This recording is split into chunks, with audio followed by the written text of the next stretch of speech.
Го нема извештајот за инцидентот во притворот во Шутка, кога беа нападнати двајцата поранешни министри Милејана Киевски и Спиро Ристовски. Иако беше најавено дека денеска извештајот со оставката на директорот на Шутка Ѓоко Кутевски ќе бидат јавно објавени, како и дека ќе бидат доставени од владата. Пресконференција немаш. Во меѓувреме, и МВР чека извештај од притворското оделение на Шутка. Министерот Спасовски вели дека за сега нема наредба за било каква постапка од страна на полицијата.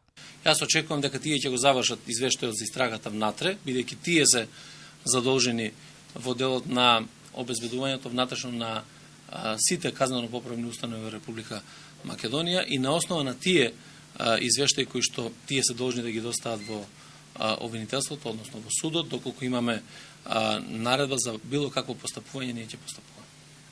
Додека затворските власти испитуваат каде потврлил системот или нападот на поранешните министри билисцениран на адреса на Јанакиевски и Ристовски, но и на други поранешни функционери на ВМРО ДПМН, како и до првиот човек на ДУИ, преку писма и статуси на социјалните мрежи, секојдневно пристигнуваат закани од Кумановската група обвинети за настаните од диво населје.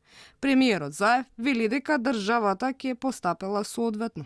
И јас го прочитав тоа што беше лиферувано како изјавали, не знам како беше, како пост на Facebook од еден од луѓето кои што се таму, државата ќе си преземе сите ингеренции, секако заради тоа што се работи за лица лишени од слобода, кои што имат пресуди, тие се во позатворите во Република Северна Македонија, секако тоа е аларм за институциите да бидат уште повнимателни околу самото управување со луѓето кои што се внатре на издржување на своите казни, како и за притворените лица. Поранешниот министер Милејана Киевски е дома. Судот ја преиначи првичната одлука и мерката притвор му ја замени со куќен притвор.